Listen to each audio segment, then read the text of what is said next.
Most people are in the room. Most people are? Yeah, most people do. Sit down close to the kids.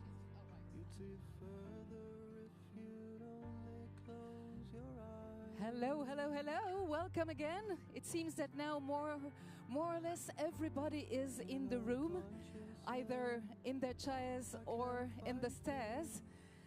So I will repeat one more time. I hope you all listen to me. That some of the speakers are going to be speaking French later on in this session. So if you need headphones for the simultaneous translation, it's time to turn back because our team is waiting for you in front of the doors with headsets. So you will be able to follow all the speeches in both languages. Donc bienvenue à tout le monde, soyez bienvenue dans cette belle grande salle lumière. Si vous avez besoin d'écouteurs pour la traduction simultanée, il est temps de remonter les marches puisque les tables avec les casques, les écouteurs sont à l'entrée de la salle. On va démarrer dans très très peu de temps. We're about to start very soon. There is a place that I have seen, somewhere between waking and sleeping, leaning over the side, trailing my fingertips, feeling the water slip into the quiet night.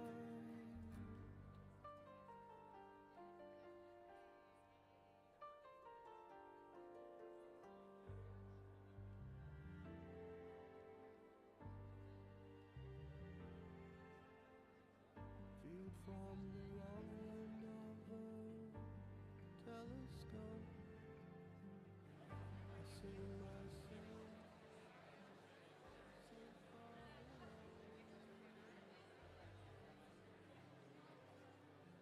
resting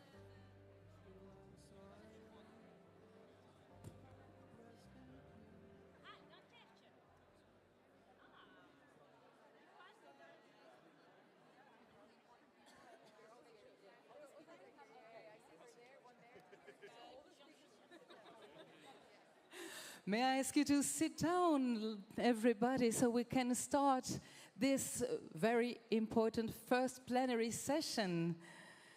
Welcome, everyone. So it seems it's always the first row that takes the longest to get seated.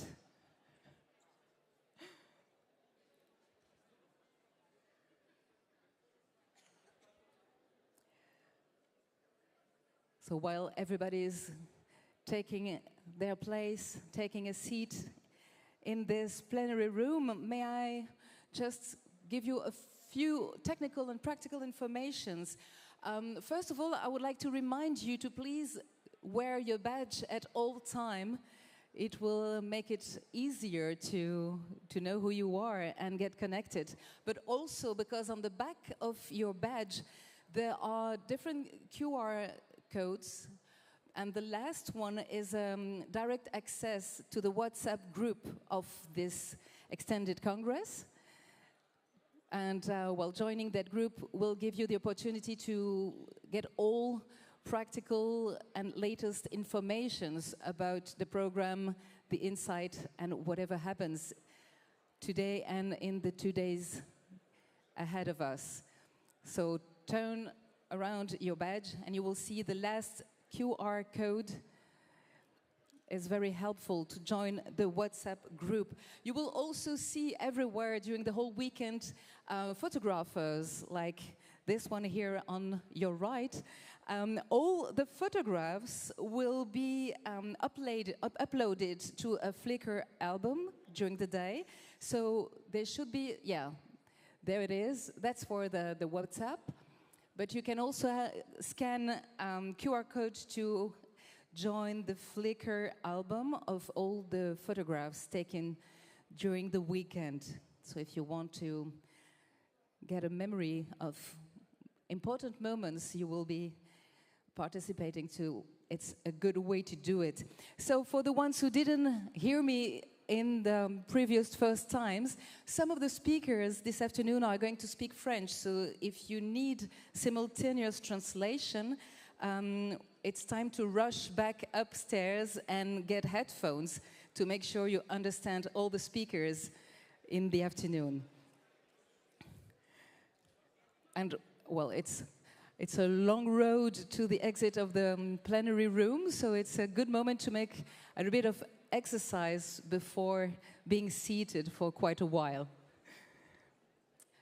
I get a sign that we are all set. Yes? Are you ready? Yes, you are. Well, great. I'm very happy to see you all there. Welcome, everyone. Welcome to all of you to the 7th Extended Congress of the European Green Party.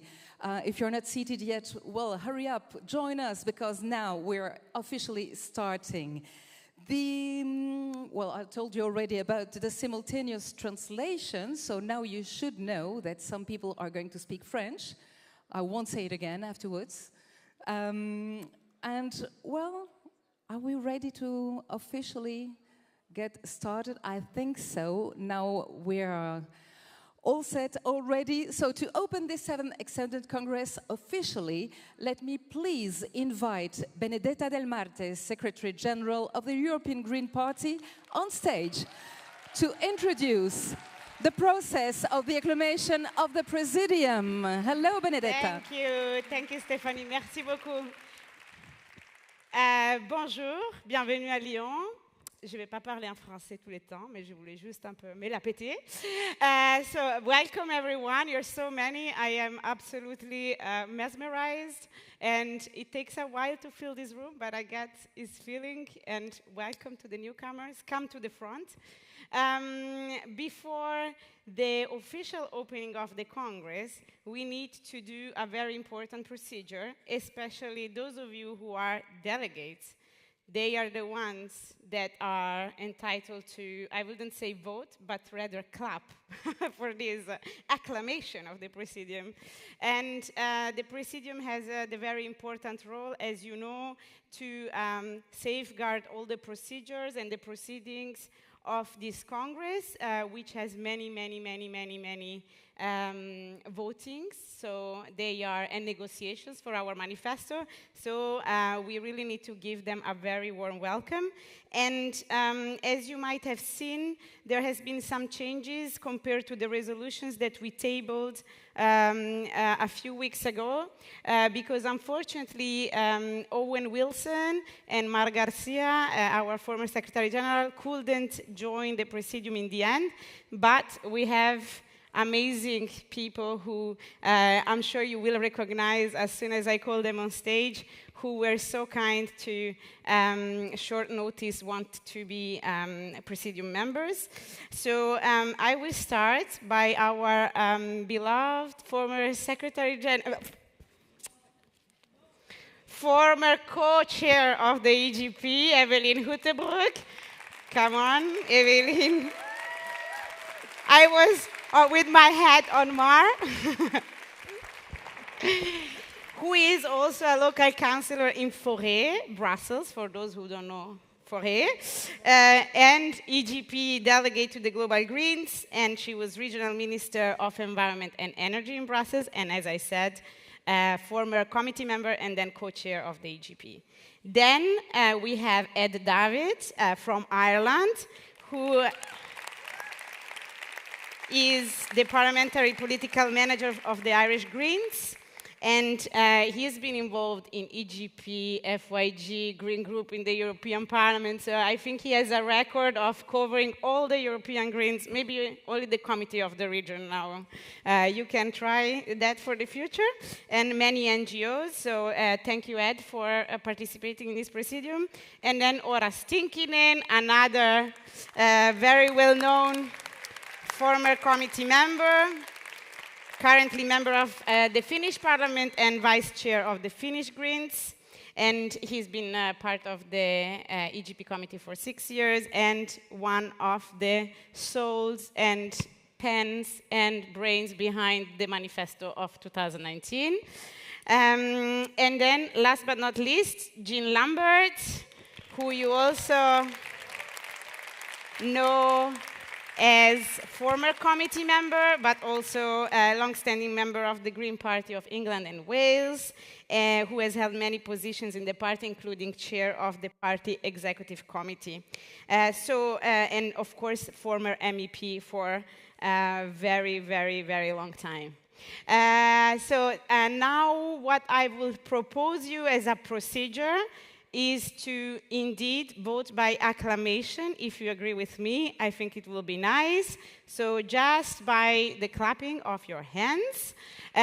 So if you want to have this amazing Presidium, safeguarding the procedures and the voting sessions of this Congress, voila, I think that's quite unanimous. So now the last thing I have to do before starting is to take a selfie with you in the back and the Presidium. So, sorry. Woof. No. Bah oui, maintenant. Okay, thank you very much. See you later. Well, it seems the Presidium has been validated, so congratulations to you, and I hope you will enjoy your work during the whole weekend. So maybe I should introduce myself too, because you probably have no idea who I am. My name is Stéphanie Courten. I'm a host, I'm an actress, and I'm a green enthusiast from Belgium. And be prepared, yeah? And be prepared to see me a lot during the weekend, because I'm going to be your MC, especially for the plenary sessions. So this being said, I think it's time to enter, well, the topics that we are here for, to enter and to officially open this Congress, this first day of Congress. And I would like to kick things off to invite on stage the president of the Métropole of Lyon, Mr. Bruno Bernard.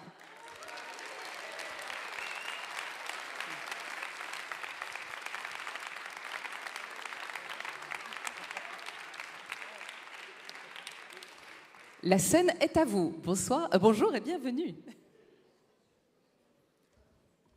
Bonjour à toutes et à tous. C'est un plaisir de vous accueillir à Lyon aujourd'hui. Nous sommes dans une région fortement marquée par l'écologie, où plusieurs grandes villes sont dirigées par des élus écologistes. Grenoble avec Éric Piolle depuis 2014, Annecy avec François Astorg depuis 2020, ou encore bien sûr Lyon avec Grégory Doucet. Et puis, c'est une région aussi où il y a eu beaucoup de militants et de personnalités qui ont compté pour l'écologie. Et je souhaite rendre hommage à Michel Rivasi, qui nous a quittés brutalement au mois de décembre.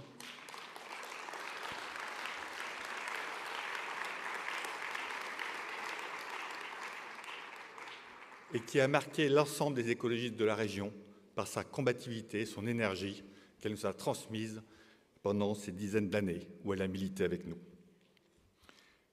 Ici, nous avons la particularité, à la métropole de Lyon, d'avoir remporté une élection en 2020 d'une collectivité à statut particulier, où, selon les pays, les institutions diffèrent. Et nous, en plus, on a un statut qui est unique en France. La métropole de Lyon est une collectivité qui est la seule constituée comme ça.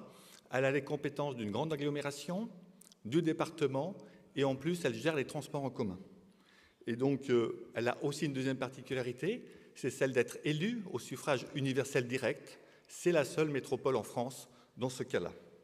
Et en plus, elle a un pouvoir, une santé financière forte, ce qui fait qu'avec un budget de 5 milliards d'euros, en tenant compte de la gestion des transports en commun, nous avons une capacité à agir exceptionnelle sur le territoire, avec une majorité tenue par la gauche et les écologistes, 59 écologistes et 25 partenaires issus de la gauche. Nous pouvons avoir une politique très forte de transition écologique, de justice sociale, avec une radicalité dans nos politiques forte sur les questions environnementales notamment, et même si nous essayons d'avoir un discours le plus rassembleur possible, nos politiques changent réellement la vie de nos habitants. Alors, je vais...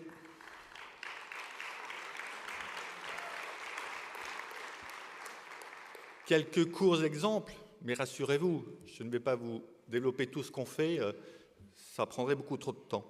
Mais par exemple, nous avons complètement changé la politique sur la gestion de l'eau, avec la mise en régie publique de la gestion de l'eau depuis le 1er janvier 2022, avec une modification des cycles de l'eau, de désimperméabilisation, de changement urbanistique très fort, pour que la préservation de la ressource en eau soit une priorité absolue. C'est la végétalisation très forte sur les espaces publics et privés. Chaque année, on plante de plus en plus d'arbres. Ça sera 60 000 arbres et arbustes l'hiver prochain. C'est le développement énergétique, avec le développement fort des réseaux de chaleur. On passe de 85 000 équivalents logements raccordés à 200 000 en quelques années. C'est du gain de pouvoir d'achat pour nos habitants, pour nos entreprises, en plus naturellement d'être très bénéfique pour les enjeux climatiques et de décarbonation. C'est un budget agricole multiplié par 4 qui nous permet, même si nous n'avons que 250 exploitations agricoles, d'avoir déjà financé 94 projets sur le territoire pour accompagner nos agriculteurs à transformer leurs outils d'exploitation et à avoir des productions qui puissent être compatibles avec les évolutions climatiques fortes de notre territoire. C'est des investissements énormes sur les mobilités. Un doublement des investissements dans les transports en commun, 2,5 milliards d'euros, avec par exemple 3 nouvelles lignes de tramway qui sont faites en périphérie, dans nos quartiers populaires, dans nos banlieues, là où on a aussi un enjeu social très fort.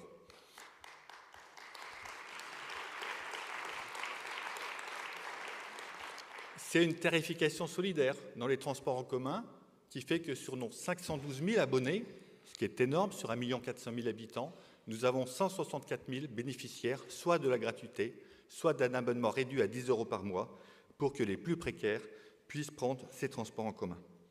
C'est un plan vélo à 500 millions d'euros, 3 fois plus que le budget précédent de la mandature de ceux qui étaient là avant nous.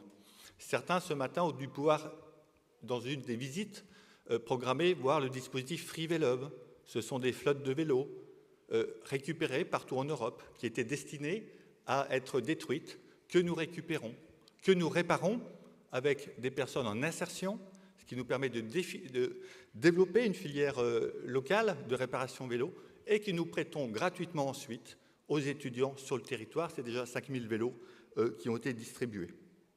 C'est des politiques sociales, je ne vais pas toutes les faire, mais c'est par exemple la création d'un revenu de solidarité pour les jeunes de 18 à 24 ans qui n'ont pas accès au RSA en France. Et nous avons fait un revenu spécifique pour les jeunes les plus précaires pour qu'ils ne tombent pas dans l'extrême pauvreté. C'est 2300 jeunes qui en ont bénéficié.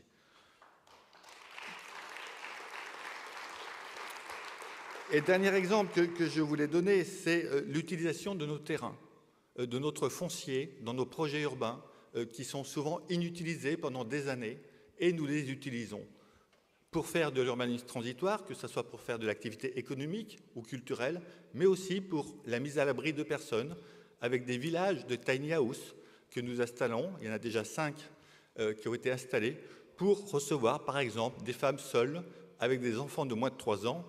Et nous avons visité d'ailleurs un site il y a 2 semaines avec Marie Toussaint, notre candidate aux élections européennes, pour voir à quel point il y avait une amélioration apportée sur ces publics, où on peut, par exemple, tomber sur une femme arménienne avec un enfant de moins de 3 ans qui a été déboutée du droit d'asile, qui est infirmière, qui pourrait travailler aujourd'hui, on en a besoin, mais qui, faute de papier, mettra 2, 3, 4 ans à régulariser sa situation et à pouvoir travailler sur le territoire, mais nous l'accompagnons d'ici là.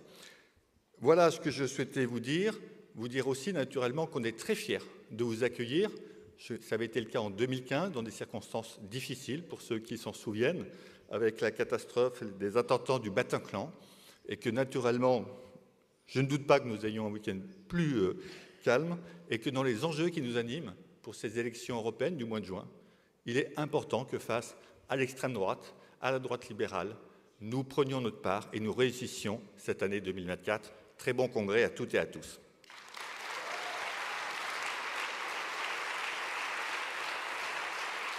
Merci à vous, Bruno Bernard. Thank you very much. It makes me want to live here, actually, hearing what you all said about Lyon. I would like now to invite on stage Marine Tondelier, National Secretary of the French Greens, Europe Écologie, Les Verts. Marie Tondelier, ladies and gentlemen.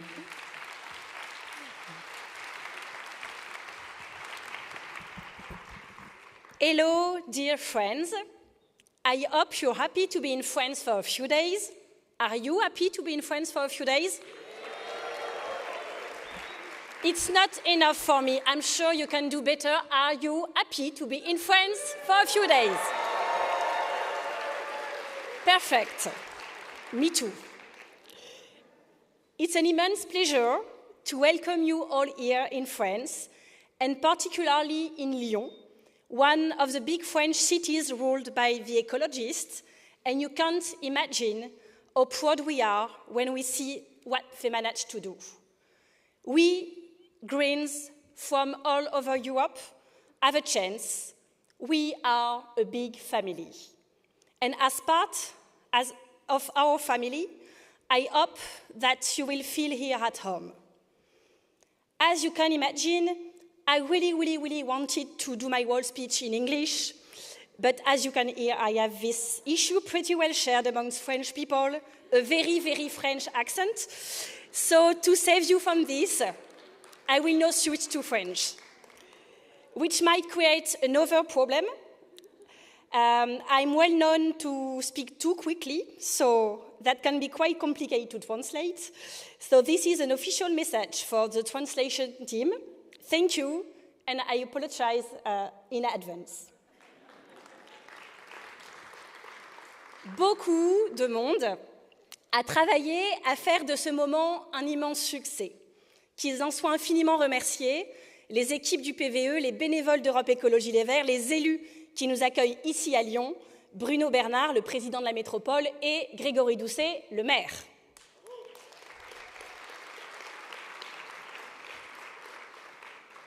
Lorsqu'on nous a proposé l'année dernière d'accueillir cette année le congrès du Parti vert européen en France, nous n'avons pas hésité une seule seconde. Pourquoi? D'abord, parce qu'on ne peut rien refuser à Mélanie Vogel. Mélanie, c'est la première femme française à coprésider le PVE, et sachez que c'est une immense fierté pour nous en France, parce que toutes nos militantes, tous nos militants connaissent ses qualités humaines et politiques, et c'est apparemment aussi le cas des autres partis verts européens, puisque nous l'avons choisi ensemble pour coprésider avec Thomas le Parti vert européen.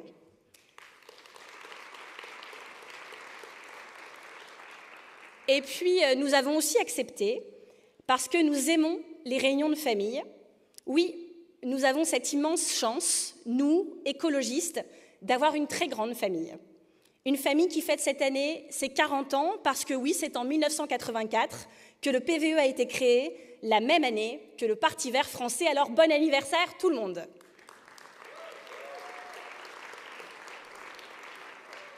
Le congrès de ce week-end porte beaucoup d'enjeux, et notamment l'adoption de notre manifesto. Ce document, notre projet commun, porte une vision singulière et un véritable programme de gouvernement pour l'Europe. Les choses sont très simples.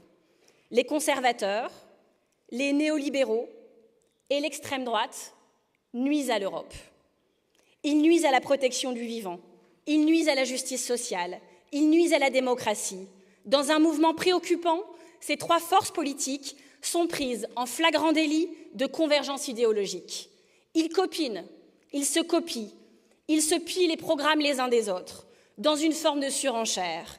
De là où nous sommes, c'est assez troublant d'entendre de plus en plus souvent les mots des uns dans la bouche des autres.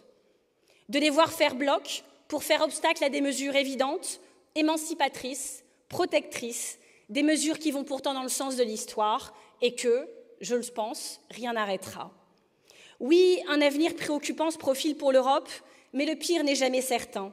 Et vous savez quoi? On va se battre. On va se battre. On va se battre parce que personne ne le fera à notre place. Et qui d'autre que nous, portant un seul projet et avec une détermination constante, Les alternatives à ces reculs sociaux, environnementaux et démocratiques? Personne. Une colère sourde gronde. Elle est légitime. Nous la comprenons. On parle beaucoup de la colère du monde agricole en ce moment, en Europe.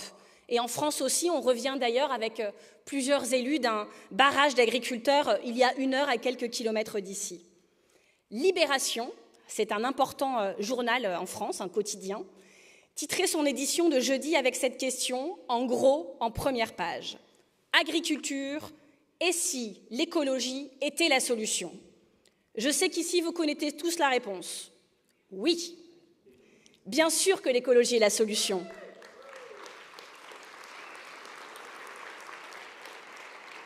Bien sûr que l'écologie est la solution, parce que qui combat depuis toujours les traités de libre-échange qui nuisent à nos agriculteurs et à la qualité de notre alimentation? Les écologistes. Qui se bat pour qu'il y ait un maximum de produits locaux et de qualité dans les restaurations collectives? Les écologistes, et Lyon est très bien placé pour le savoir. Qui se bat pour préserver les terres agricoles de l'artificialisation et de la bétonisation? Encore les écologistes. Qui se bat pour une rémunération juste des agriculteurs? Toujours les écologistes. Les luttes sur lesquelles les positions des agriculteurs et des écologistes convergent sont nombreuses, et ça n'est que le début. Car si nous ne protégeons pas les sols, l'eau, la biodiversité, alors c'est l'agriculture tout entière qui s'effondrera. C'est pour ça que la décision hier du gouvernement français de suspendre le plan de réduction de l'utilisation de pesticides est une honte. Ce plan n'avait déjà pas avancé d'1 centimètre depuis 15 ans, et là, il est suspendu officiellement pour le coup. C'est terrible, et ça me met terriblement en colère. Je sais que c'est la même chose pour vous. Cette mesure n'aidera pas les agriculteurs, mais elle nous met toutes et tous en danger, notre santé, notre biodiversité, nos enfants, notre avenir. Alors maintenant, ça suffit. Alors que la campagne européenne s'affûte sur tous les continents, je voulais dire quelques mots d'hommage, comme Bruno l'a fait, pour une députée européenne, grande défenseuse de la santé des Européens contre les lobbies, qui aurait sûrement été avec nous aujourd'hui si elle était encore en vie. Michel Rivasi nous a subitement quittés il y a quelques semaines, et pour tout vous dire, nous ne le réalisons toujours pas vraiment. Vous la connaissiez sûrement, Michel, elle était inimitable, inégalable, et elle restera inoubliable. Elle était intraitable avec les puissants, mais elle était chaleureuse, proche, à l'écoute, avec tous les autres, et c'est ce qui faisait sa grande force. Tu nous laisses, Michel, dans une Europe dont tu connaissais parfaitement les périls. Quelle que soit ma peine, quelle que soit notre peine, le combat continue. Le combat continue parce que concernant l'écologie, il y a 3 types de politiques. Excusez-moi. Concernant l'écologie, il y a 3 types de politiques. Les premiers, c'est ceux qui la combattent. Alors ceux-là, bon, ils sont perdus pour la cause, on ne va pas en parler. Et puis après, il y a la deuxième catégorie, il y a ceux qui en parlent. Alors ceux qui en parlent, il y en a beaucoup, et vous allez voir qu'en période d'élection, ils sont très, très, très nombreux. Et puis il y a la troisième catégorie, c'est celles et ceux qui la font, vraiment. Et ça, c'est nous, les écologistes. Et nous, les écologistes, avons un message pour tous les Européens. Ce sera d'ailleurs ma conclusion et ma proposition de slogan pour la campagne européenne qui commence. C'est une surprise, vous en ferez ce que vous voulez, mais je vous la propose. D'ailleurs, ça n'est pas de moi, c'est de Elvis Presley, figurez-vous. Et donc, rendons, non pas à César, mais à Elvis Presley, ce qui appartient à Elvis Presley. En matière d'écologie, ce que nous voulons, c'est « a little less conversation, a little more action, please ».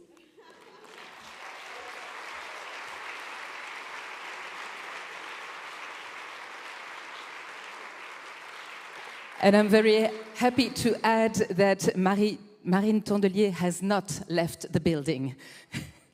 To keep quoting Elvis. Next speaker on stage is the co-chair of the European Green Party. Ladies and gentlemen, please welcome Thomas Weitz. Thank you. Thank you. Thank you. Thank you. Yes. Yes, welcome all of you to this 7th Extended Congress of European Greens. It's the biggest Congress we've ever had, I have to admit. And we're going to have some really nice highlights during this Congress. We're going to celebrate 20 years of EGP.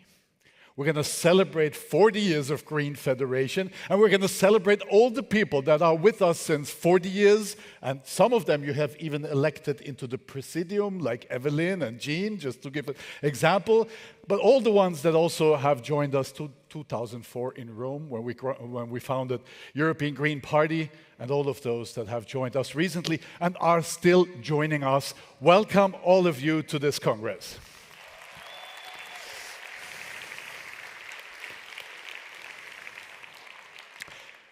At this Congress, we will also finalize something we called enlargement strategy within the European Green Committee. And it's, well, the strategy of enlarging our scope, enlarging the base of parties that we have within our family. I mean, last elections, we all celebrated a huge election result, a huge victory, the best result we ever had.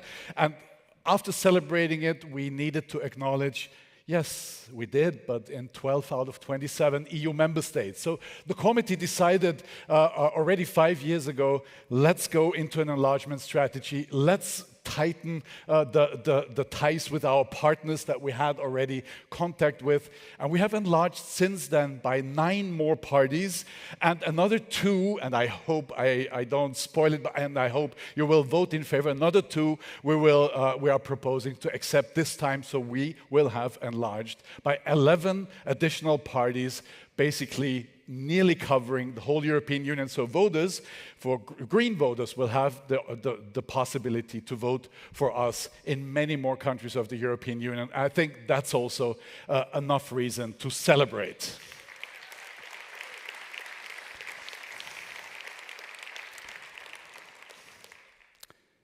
And we're going to elect our 2 Spitzenkandidates. And we have 4 contenders to that, and we're all very excited how everything is going. We will have them on stage. You will all have the possibilities to talk to them. We will decide on the 2 personalities that will lead us into continuation of our battle for a fair, a socially just, and a livable planet for future generations. It's them that are going to take the place in the first row to advocate for voters, to see what we're standing for, to see that we deliver after elections what we promised before elections, that have seen how much impact we had on legislation, on the Green Deal, on bringing decisions down to the ground. So they are the ones that will lead us in this battle. And it's a battle. It's a battle against a fossil, destructive empire. It's a battle against powerful players in the world. I mean, who of you thought that the fossil industry will not strike back?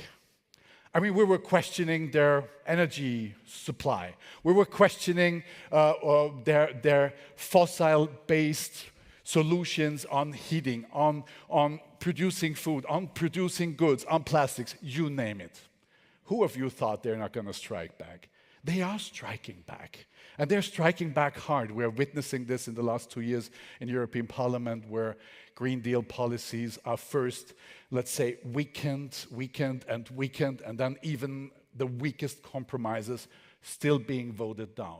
Voted down by conservatives joining sides with and siding with far-right, extreme right, and fascist parties.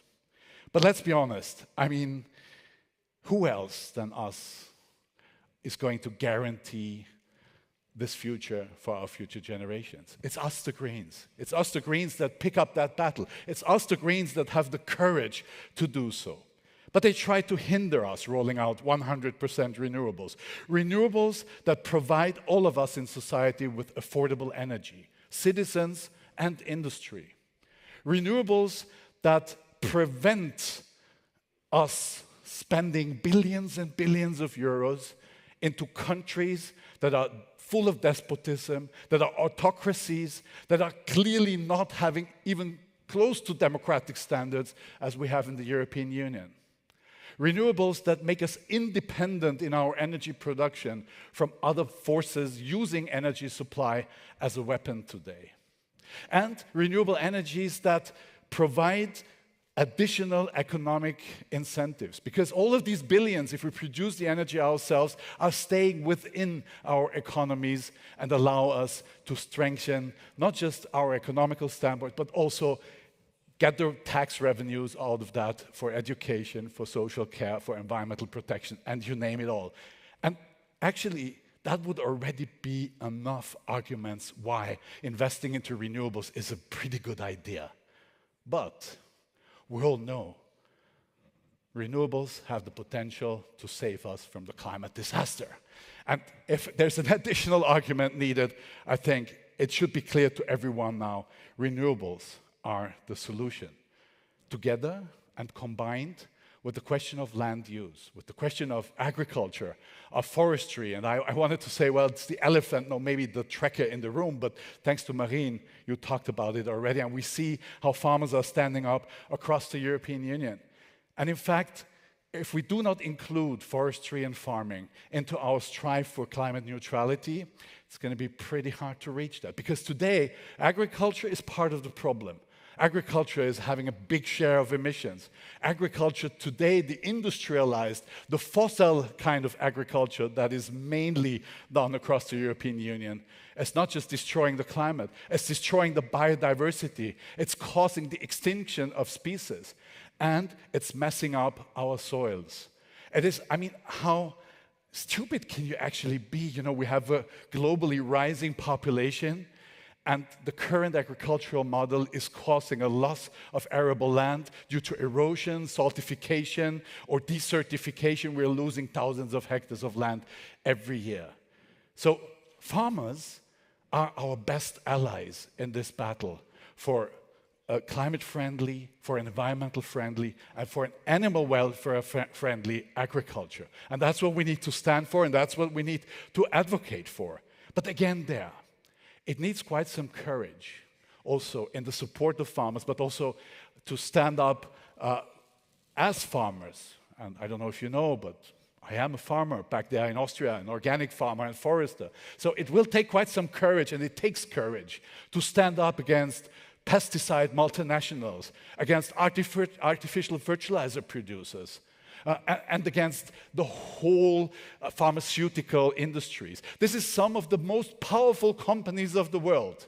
And they're trying to hinder us. They're trying to contaminate our democratic processes with armies of lawyers and armies of lobbyists. But they're not going to succeed because there's us, the Greens, on the European level, on the national level, on the local level, supported by citizens, supported by civil society, supported by more and more journalists, trade unions, and you name it. So it's us that have the courage to stand up against these dark players of the past.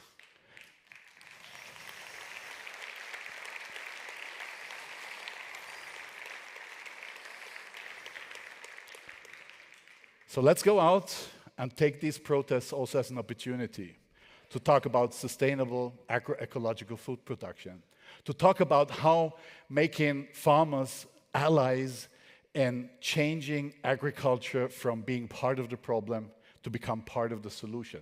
I don't know if anybody has a better proposal how to get CO2 back out from the atmosphere than from plants growing via photosynthesis, collecting CO2, which we then reintroduce into the soil, which actually captures a lot of carbon, but not only that, the humus, the fertility of the soil is helping us with storing water, with fighting droughts, with adapting to the climate change. It's helping us to prevent floods, and so on and so forth. And after 67 years of disastrous EPP conservative agriculture policy, let's all have the courage to do the needed changes, to go into this battle. And there's more and more people supporting us in this. There's more and more voters that have the courage to support us. Venceremos, friends, venceremos.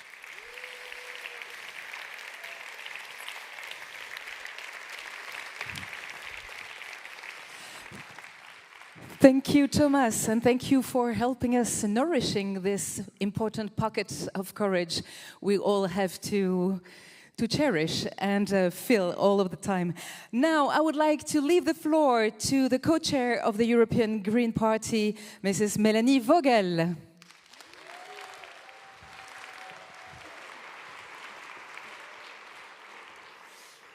Eh bien, bonjour tout le monde, bienvenue à Lyon, malheureusement pas à Marseille, j'arrêterai là. So I'm going to be the weird French here because I'm going to speak in English. It's so good to see you, so numerous, so full of energy, so full of determination, all united, from ministers to mayors, from commissioners to parliamentarians, from party leaders to delegates this weekend in Lyon, to kickstart what is going to be, not more and not less, than the most important campaign we have ever done together. This is the fight of our life. This is the moment. And in this moment, there is this pathetic try from politicians who have led our societies on the edge of the abyss, who have believed and make people believe that unlimited growth on a limited planet made any sort of sense, who have organized through tax injustice, through cut of public services, through unsustainable economic activities, climate damaging investments, the holding of wealth for some happy few by the destruction of the well-being of the majority of people, a pathetic try from those people to make us, the Greens, responsible for all the problems, more precisely for exactly the problems we have been warning against for decades, and we are the ones who want to solve them. It is like the pyroman trying to make the fire brigade responsible for the fire because he has called them too late. It is worse than breaking the thermometer to hide the fever. It is actually attacking the cure to protect the disease. Because the truth is, the cost of living crisis and the climate crisis that are eating us today, they are not two different crises that by coincidence, by accident, just take place at the same time, and you will need to choose which one is more important. They are one crisis. It is the same crisis. It is a model crisis. The climate crisis is the social crisis. This is why the Green Project is the social project. So, social justice is not the tool of our project. It is its aim. We want to change this unfair and unsustainable model, this model that imposes a triple penalty to the most vulnerable of us. You get exploited the most by the capitalistic system. You suffer the most from the consequences of the system. And you have to suffer the most to fix the system. Some people are losing 3 times here. And this cannot go on. And that is precisely what we Greens are there to change. And this is precisely why all defenders of the status quo are attacking the Greens today. Because it is more and more visible that no, the Greens are not the problem here. The Greens are the solution. But the solution to a problem that some simply don't want to solve. Because yes, this entire, excuse my French, bullshit about the contradiction between climate action and social justice, where does it come from? It comes from precisely those who want to solve none of them. So we, the Greens, with our green and social deal, we want to turn this triple penalty into a triple opportunity for the individuals, for the planet, and for the society. With our green and social deal, we will take the billions going into fossil fuel subsidies, the billions of the wealthiest that should be redistributed, and put them into renewables, biodiversity, and common goods. With our green and social deal, we will provide better jobs with better pay. We will build a dynamic and really prosperous economy, creating jobs at the cutting edge of green industry. With our green and social deal, we will lower the prices of what is needed. We will invest in affordable housing and bring down rents. We will invest in renewable and bring down energy bills. We will invest in clean public transport and make mobility cheaper. We will build food sovereignty and make healthy food affordable. It is a triple opportunity: more justice, more well-being, healthy planet. And it is not so difficult. The money to invest, it is there. We just need to put it at the right place. The solutions, they are there. They just need to be implemented. So it's not the money that we need. It's not the solutions. It's just the political will.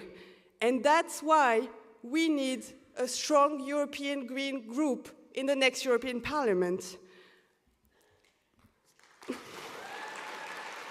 But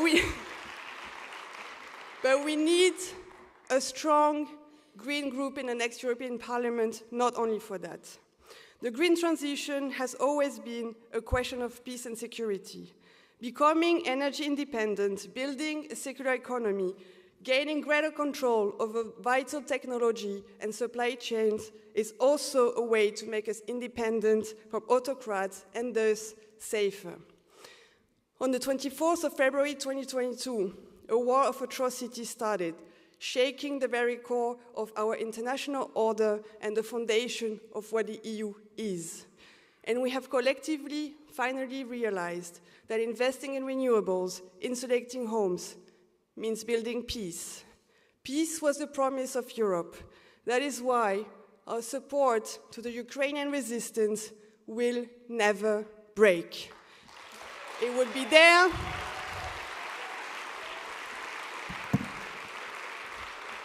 It will be there as long as it's needed and as much as it's needed. That is also why the Greens' voice will be the voice of human rights, of justice, and of compassion. The voice that says, without any ambiguity, that what happened on the 7th of October was an anti-Semitic terrorist attack, leading to brutal killing, sexual violence, and torture. The voice that says that hostages have to be unconditionally released, that no peace can emerge from collective punishment and war crime, that the humanitarian situation in Gaza is unacceptable and beyond human understanding. Civilians, children are being bombed. People are in need of everything: food, water, medical supply. We, the Greens, will be the voice that stands firmly by international law, that says that the ICJ order needs to be immediately and fully implemented. That voice that condemns without ambiguity the far-right ministers in the Israel government calling for the displacement of Palestinians from Gaza. The voice that says that Israelis and Palestinians deserve a safe and democratic future, that the EU needs to do everything to build a peace process leading finally to a two-state solution. The voice that says that the bloodshed has to stop and that a permanent ceasefire needs to happen. But it's not only this. The Greens need to be strong because we need to build a feminist Europe. Feminism, you know, this radical idea consisting in thinking that not only cis heterosexual men are human beings. Feminism, the target of all reactionary forces who attack everywhere women's rights, LGBTI rights. And there I'm thinking especially about abortion rights. Abortion right is shrinking. It is attacked in the US, it is attacked in Hungary, in Italy, in Argentina, everywhere. Emmanuel Macron recently said in France that we need to push for demographic rearmament. a demographic rearmament. So, from everywhere in Europe, we are all going to tell this gentleman, get the hell out of our uterus. We are not making children to rearm anything. We are not making children for you. That is why the Greens will also defend in this campaign and in the next parliament and protect the abortion right. That is why I tabled a year ago in the French Senate a bill to introduce the right to abortion into the French Constitution. And believe me, it is a bumpy road. First of all, because the plan includes the concept of the French Senate. So it's a long and bumpy road, but we are not going to give up. And with determination, and most importantly, like for every feminist victory, with the strength of the feminist mobilization in the society, I make here this pledge. This year, we are going to win it. But we are going to do much more. We, the European Greens, want the abortion right to be a European fundamental right. We want everyone in Poland, in Hungary, in Germany, in Malta, in France to have this basic fundamental right. Your body, your fucking right.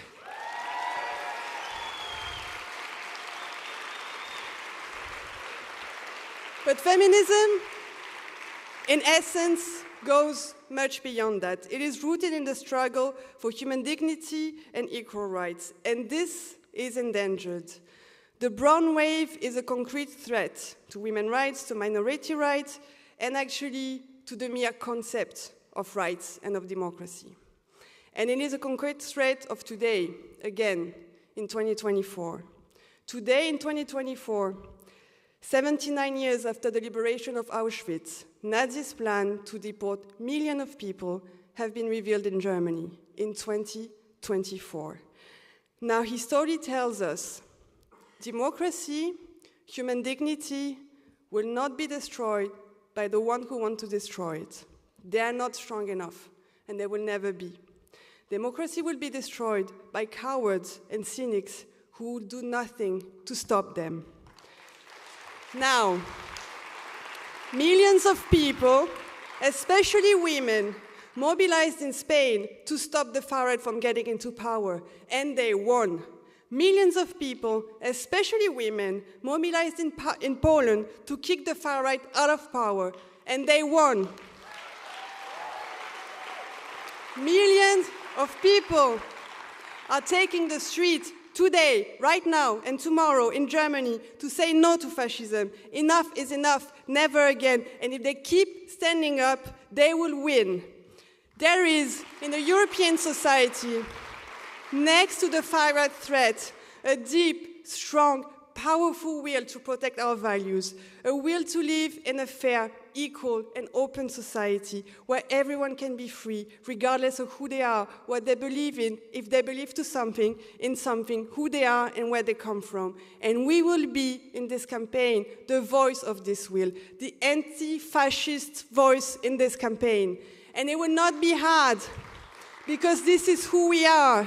We are the voice that says no to the far right, no to the far right, no deal with the far right, no normalization of the far right, not actively, not passively, not directly, not indirectly, no to fascism.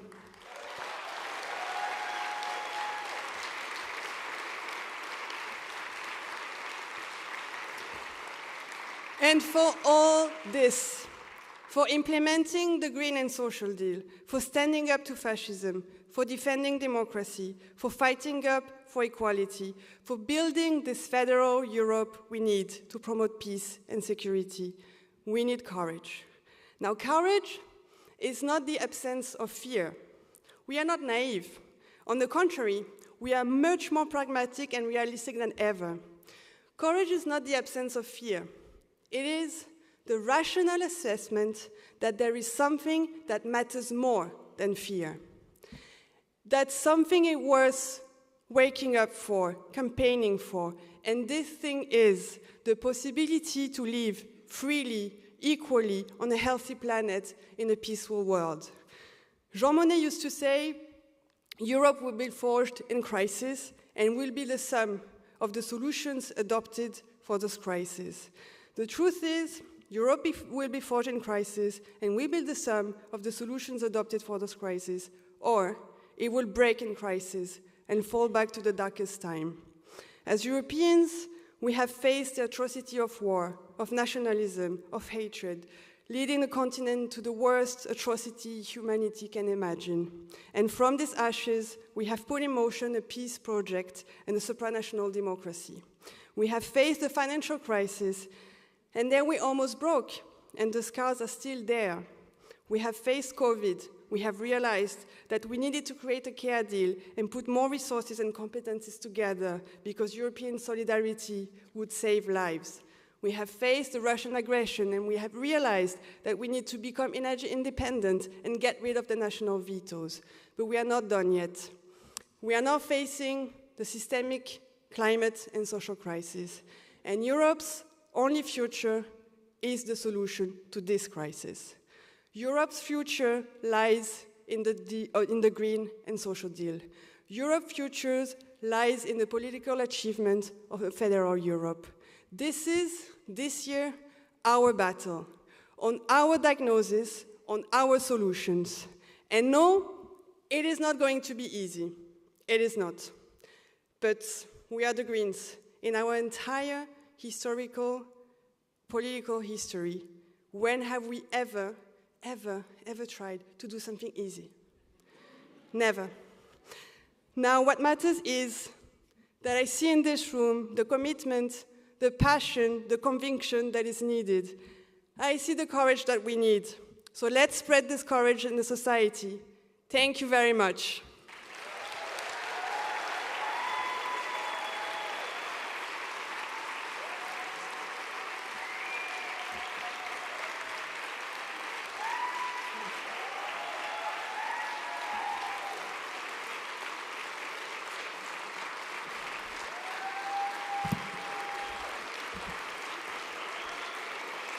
Okay, that's a bit over the top, but at least it's full of courage. So now, talking about courage, there is someone I want to call on stage.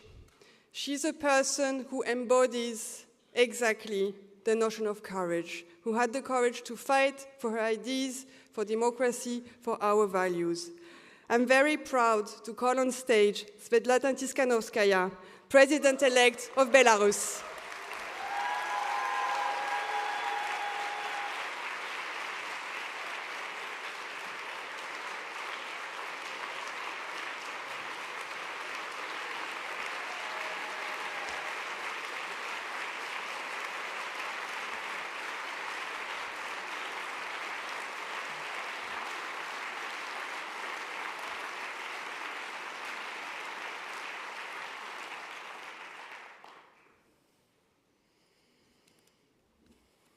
So I believe that everybody on this stage has to say at least one word in French, so bonjour.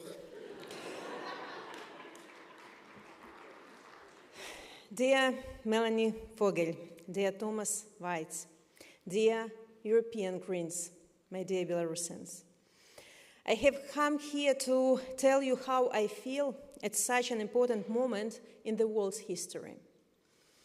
I'm happy to be with you here today in this cozy and almost family atmosphere. I feel your passion, your energy and desire to change the world. I'm happy that I'm not in a torture chamber like so many of my friends. And I'm happy that my kids are with me and not in an orphanage. But I'm not happy that my husband is still in prison and I have no idea if he is alive. I'm not happy when I read about another wave of arrests in Belarus and innocent victims in Ukraine. And I'm not happy that I can't go back home to my beloved Belarus, which has been held hostage by a dictator for 30 years already. A few years ago, I was an ordinary housewife, raising 2 wonderful children, and I had no interest in politics. And the very idea of going on a stage like this was a nightmare for me. But life sometimes puts us into roles we never imagined for ourselves. When my husband, Sergei, decided to run against the dictator, he was locked up immediately. And to support him, I put my name on the ballot for president. And I did it out of love. And the dictator registered me as a joke. No one will ever vote for a woman, he said. But guess what? I won.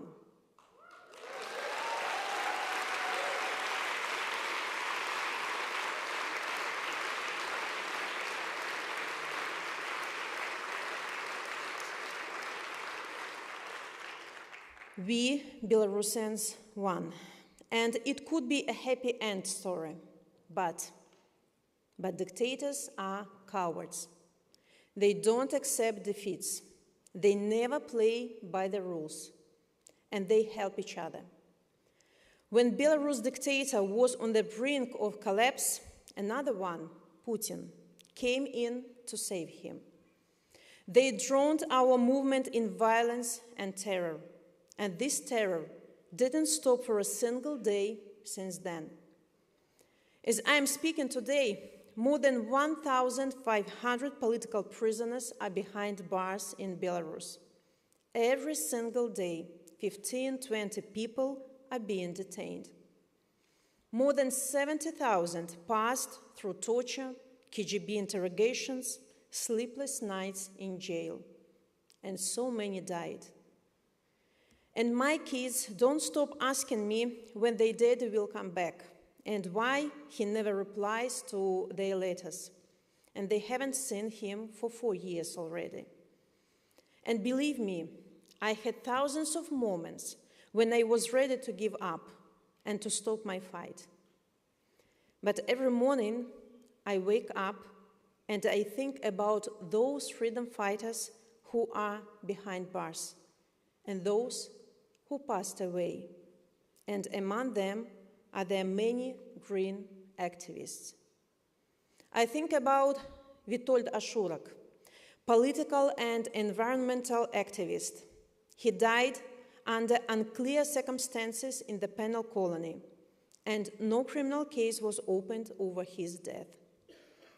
I think about Stepan Latypov, the most famous arborist in Belarus. He was sentenced to 8 years in prison.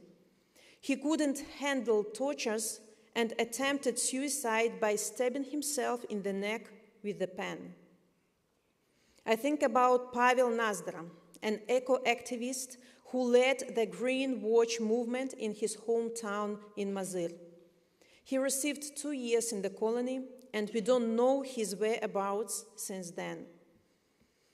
I think about Alexander Belov, who led an organization tackling food waste. He was sentenced to 5 years. And I am grateful to Lisa Badum from German Greens, who took a symbolic good parenthood over Alexander. I also think about Andrei Kuznechik, journalist and bike activist, promoter of eco-transport. For more than 2 years, his children grew up without their daddy. And thinking about them gives me energy to fight for their own freedom, but also for freedom of Belarus. Because I know they count on me, and they count on you. We must not let them down. I also think about all Belarusians who went to fight for Ukraine. We understand that fighting for Ukraine, we also fight for freedom of Belarus, because the fates of our countries are intertwined. Without free Ukraine, there will be no free Belarus, but also vice versa. Without free and independent Belarus, there will be no safe Ukraine. And both our nations are fighting against the same enemy, the axis of dictators. Both of our nations are fighting for the same future, the European future. For a future where they can live without fear, where people are not thrown to jail for their views, where free elections, rule of law, justice, equality, and human rights are not just words, but imperative. In your countries, these simple things may be taken for granted, but in ours, it is something we risk our lives for. Dear Greens, as you enter the electoral campaign for the European Parliament, I call on you to become champions of democracy, to be advocates of all those who risk their lives and their freedom in the name of values we all stand for. So include support for Ukraine and democratic Belarus in your election program, because the fight for freedom is a global one. Provide Ukraine with everything it needs. The victory of Ukraine will be the ultimate defeat of Putin and Lukashenko.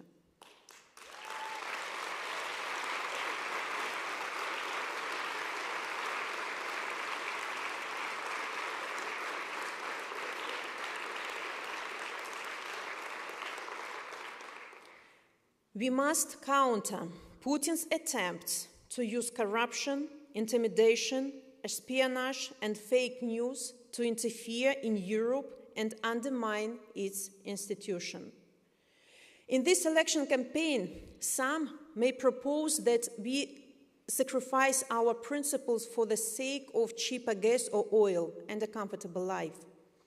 However, what comfort can there be when tyranny is at our doorstep? Some forces might propose to make a deal with dictators. Let's give them what they want, they might say. But dictators cannot be appeased. Dictators cannot be re-educated. It's not our war, some might say. It's wrong. It's our common war, for common values and for common future. From some politicians, I often hear about fatigue. Fatigue? Tell about fatigue to Ukrainians in the snowy trenches. Tell about fatigue to Olесь Belyatsky, our Nobel Peace Prize winner, kept incommunicado in Lukashenko's cell. They don't have the right to feel fatigue, so neither do we.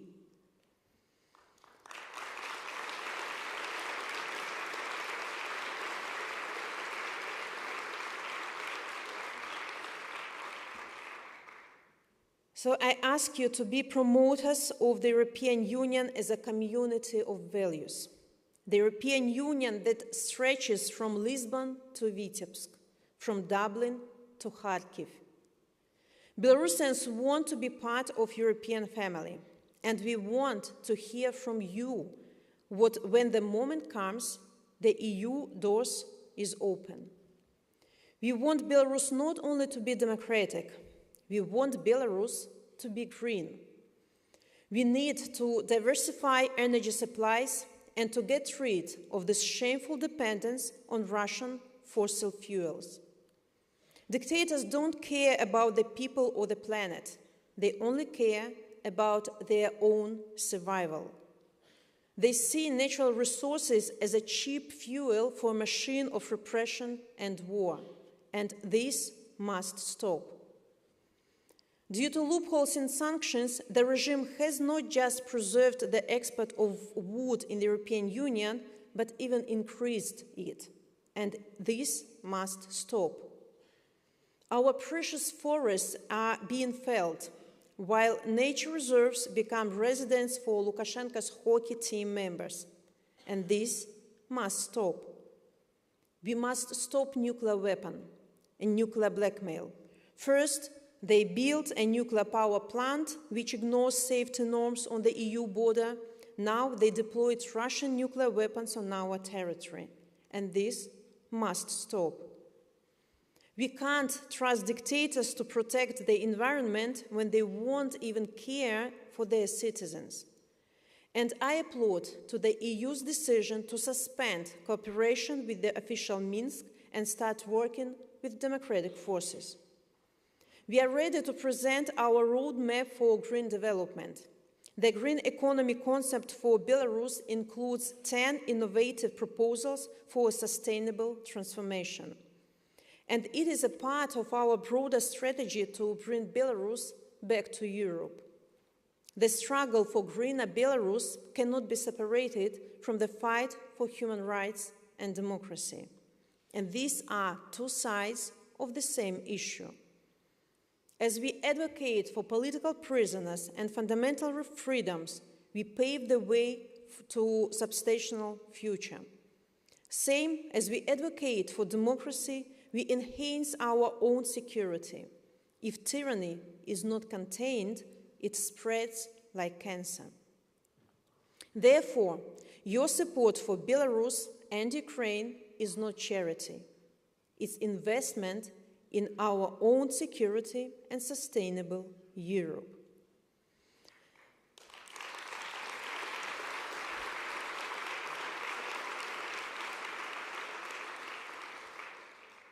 But my dear friends, I came here today not to lecture you. I came here to say thank you. Thank you for keeping Belarus in focus. Thanks to members of Greens in European Parliament who became symbolic godparents for Belarusian political prisoners.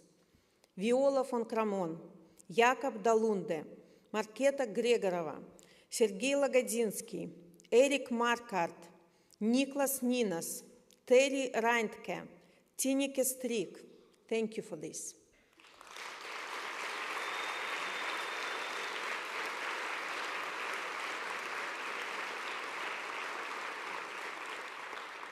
And every parliamentarian can join this campaign today and adopt a political prisoner. Tell their stories, send them words of support, or help their families.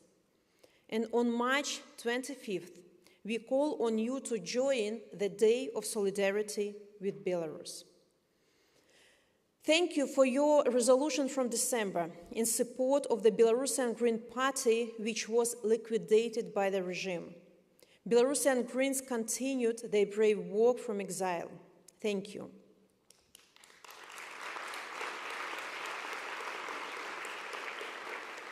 And thank you for cooperation with the Alliance Green Belarus, aimed to prepare our country for the green transition. And one of these leaders, Irina Sukhoi, is among with us today.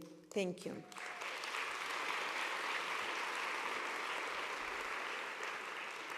Dear friends, as we face the decisive moment of our history, we must stay united, and we must be bold. We must strengthen our institutions and defend them from those who try to undermine our unity.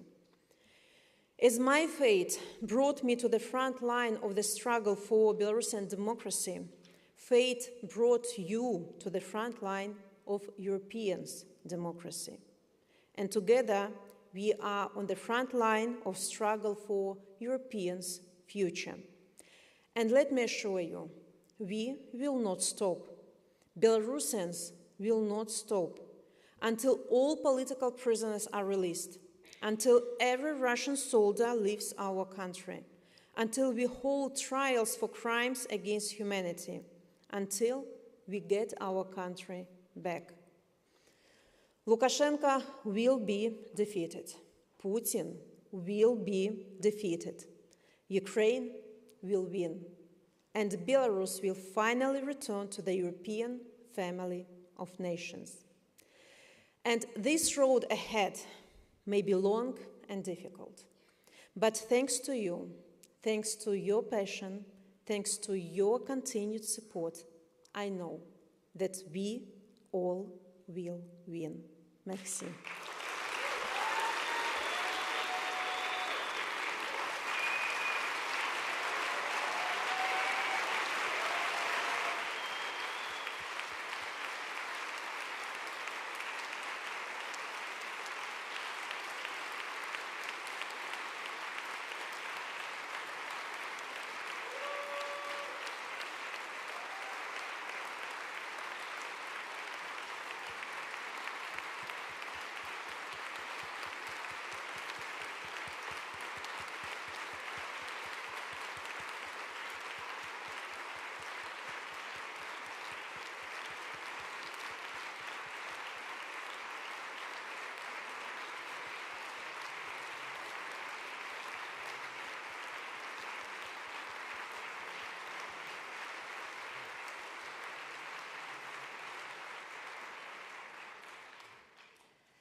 Thank you for embodying so strongly the words courage. I might want to add something about Sviatlana's powerful speech, as she has brought with her some bracelets showing the real flag of Belarus. And those bracelets, you will be able to find them outside of this plenary room after the end of this session. But if you don't mind, because I see that some people are leaving already, stay with us a little bit more, because art is part of the stride and art is part of the solution. So it's time now for a musical respiration. In a unique collaboration, the Chickpeas Trio, acclaimed for their classical and diverse musical training, will be joining forces with the Dutch-Surinamese spoken word artist Zaire Krieger. Zaire is a journalist, a poet and activist, and she co-organized the Black Lives Matter protests in Rotterdam. The three musicians will perform Ode to Joy exclusively for this special event. This performance will see them showcasing their mastery on the violin, the flute, and bass, harmonizing beautifully with Krieger's spoken word artistry. So, ladies and gentlemen, European Anthem by Chickpeas Trio, followed by spoken poetry artist Zaire Krieger. Thank you.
But when I studied EU law, I was asked not to lose focus, to zoom in on the strokes, to carve out a standing, a locus.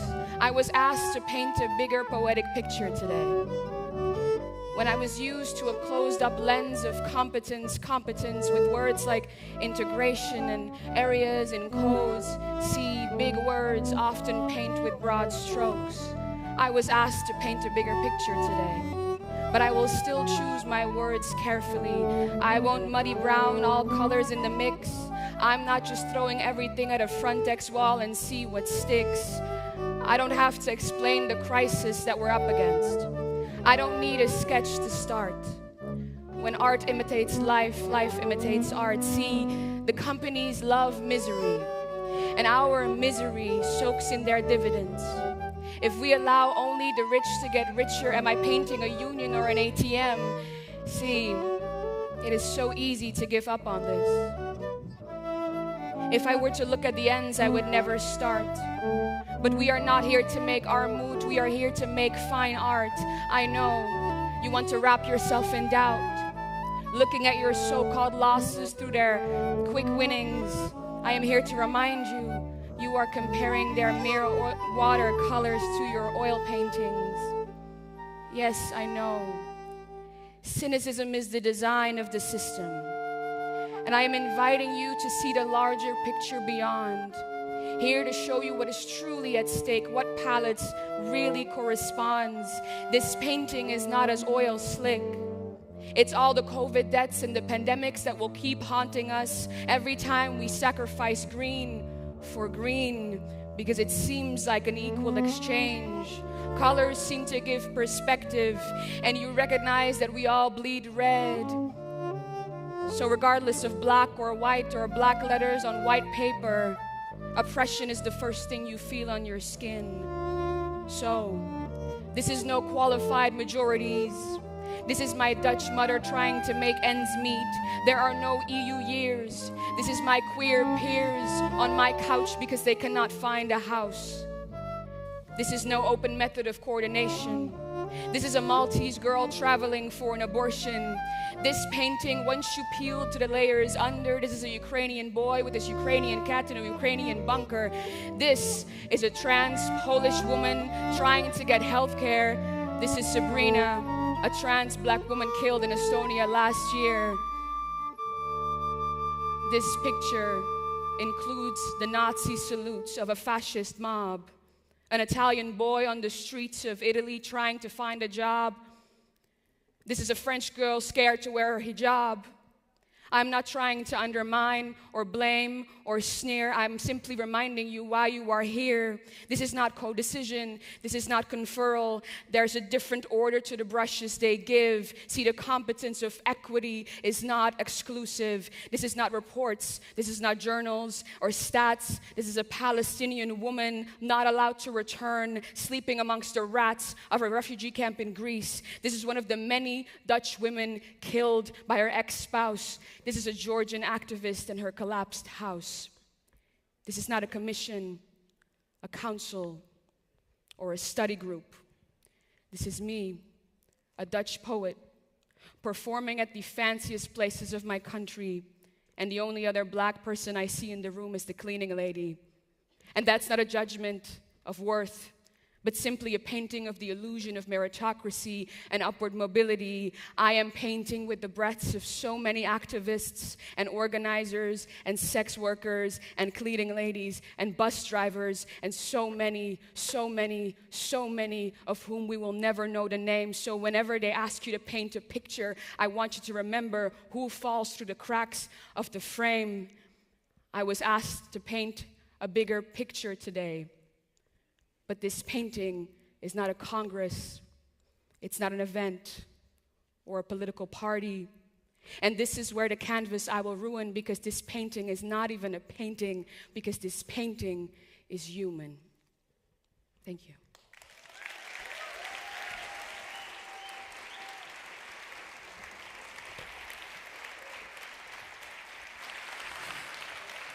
Ladies and gentlemen, Zaire Krieger and the Chickpeas Trio, thank you. Thank you for your strong words. So it is now time for a break. I think we all deserve some fresh air. So if you have some time after this, before the next session, let me invite you to pay a visit to Osmo.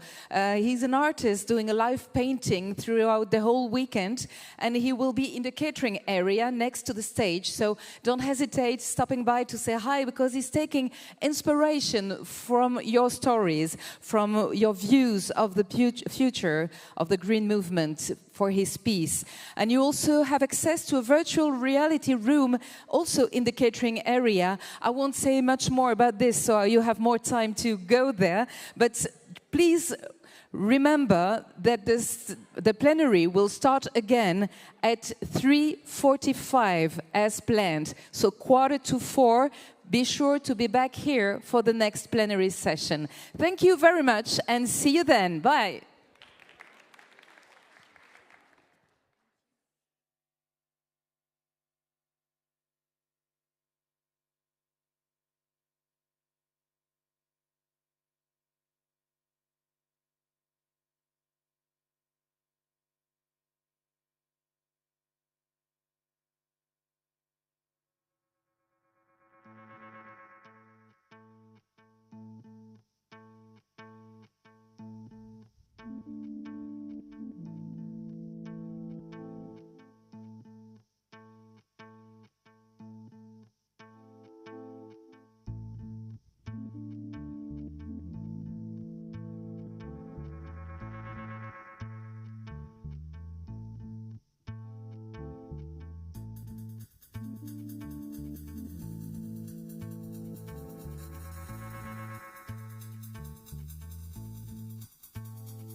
I can pray every day for the moment to come.